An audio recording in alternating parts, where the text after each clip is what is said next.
میری حافظ قرآن بیوی نے 100 بچوں کو قرآن پاک حفظ کروایا تھا، مگر جب اس کی وفات ہوئی تو روز اس کی قبر پھٹ جاتی اور اس کی قبر سے دھواں نکلتا۔ میں روز اپنی بیوی کی نئی قبر بنوا کر آتا۔ لوگ مجھ سے پوچھتے کہ اس نے ایسا کون سا گناہ کیا تھا جس کی اسے سزا مل رہی ہے۔ میں نے اپنی ساس اور سالی سے پوچھا تو میری سالی روتے ہوئے اپنے کمرے میں لے گئی۔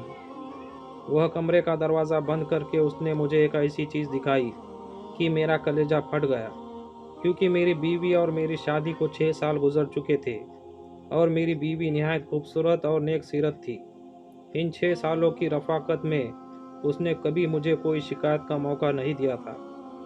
میری بیوی حافظ قرآن تھی اور شادی سے پہلے اس نے 100 بچیوں کو قرآن مجید حفظ کروایا تھا، جس کی وجہ سے مجھے ہر وقت یہی سوچ کر خوشی ہوتی تھی کہ میری بیوی کی صرف دنیا ہی نہیں بلکہ آخرت بھی آسان ہوگی، اور یہ یقیناً میرے بچوں کی بھی اچھی تربیت کرے گی۔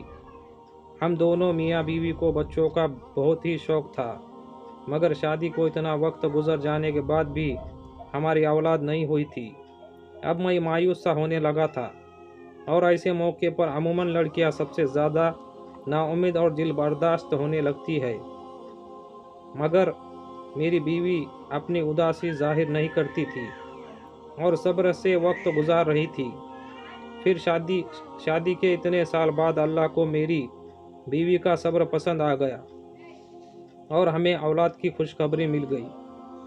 میں ان دنوں بہت خوش تھا اور اپنی بیوی کا بہت زیادہ خیال رکھ رہا تھا، کیونکہ ڈاکٹرز کا کہنا تھا کہ میری بیوی کو بہت ہی احتیاط کی ضرورت ہے۔ میرا بس نہیں چلتا تھا کہ میں اپنے بیوی کو بستر سے نیچے اترنے دوں۔ ہماری وہ زیادہ احتیاطی اور دعاؤں کے باعث اللہ تعالیٰ نے ہمیں صحت مند اور پیارا سا بچہ دیا، مگر وہ بچہ پیدا ہوتے ہی میری بیوی کی طبیعت ایک دم سے بگڑ گئی تھی۔ میں نے ایسا تو بالکل نہیں سوچا تھا کہ بچہ ہوتے ہی میں اپنے بیوی کو کھو دوں گا۔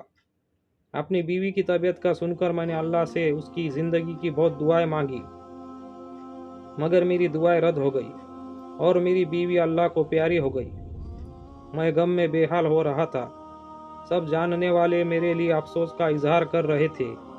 میں غم زدہ سا ایک کونے میں بیٹھا ہوا تھا۔ جب غسل وغیرہ دے کر قبرستان پہنچے تو آسمان پر بالکل سیاہ بادل پھیلا ہوا تھا اور دن کے وقت بھی ایسا لگ رہا تھا کہ جیسے رات ہو گئی ہو۔ جو ہی میری بیوی کو دفن کیا گیا، نہایت تیز بارش شروع ہو گئی اور ایسی طوفان ہوائیں چلنے لگی کہ سب حیران پریشان رہ گئے۔ بیوی کو دفن کرنے کے بعد ہم سب اپنے اپنے گھروں کو پہنچے تھے۔ مجھے ایسا لگ رہا تھا جیسے موسم بھی میرے ساتھ میرے بیوی کا موت کا غم منا رہا ہو۔ رات دیر تک تیز طوفان چل رہے تھے۔ میرا بچہ فی الحال وقت میری بیوی کے گھر والوں نے سنبھالا ہوا تھا اور وہ لوگ میری بیوی کے گھر پر ہی رکے تھے، اسی لیے میں بھی بچے کی طرف سے بے فکر ہو کر اپنے کمرے میں اکیلا بیٹھا اپنی بیوی کو یاد کرتا اور اسے یاد کرتے کرتے میری آنکھ لگ جاتی۔ صبح کے قریب میں نے خواب دیکھا کہ میری بدحال سی بیوی بہت بری طرح رو رہی ہے۔ اپنی بیوی کو اتنی بری طرح روتا دیکھ میں تڑپ اٹھا تھا اور اسی وقت میری آنکھ کھل گئی۔ باہر طوفانی بارش اور ہوائیں اب تھم چکی تھی اور آسمان بھی صاف ہو چکا تھا۔ اب مجھے خواب پریشان کر رہا تھا۔ میں نے ہمیشہ اپنی بیوی کو ہنستے اور مسکراتے ہوئے ہی دیکھا تھا۔ اس کا اس طرح خواب میں رونا مجھے بہت گھبراہٹ میں مبتلا کر گیا تھا۔ میں نے گھڑی پر وقت دیکھا تو فجر کا وقت تھا۔ میں نے اٹھ کر فجر کی نماز ادا کی اور اپنی بیوی کی مغفرت کے لیے دعائیں کرنے لگا۔ ویسے تو مجھے پورا یقین تھا کہ میری بیوی جیسی نیک سیرت، نمازی اور حافظ ہے قرآن اور عورت کا اللہ نے قبر کی تنگی سے بھی نجات دے دی ہوگی۔ میں نے دعا کے بعد اٹھ کر اب کمرے سے باہر جھانکا تو سب لوگ نماز پڑھنے میں مصروف تھے۔ میں نے اپنے بیٹے کا پوچھا تو میری بیوی کے بھائی نے مجھے بچہ لا کر دیا۔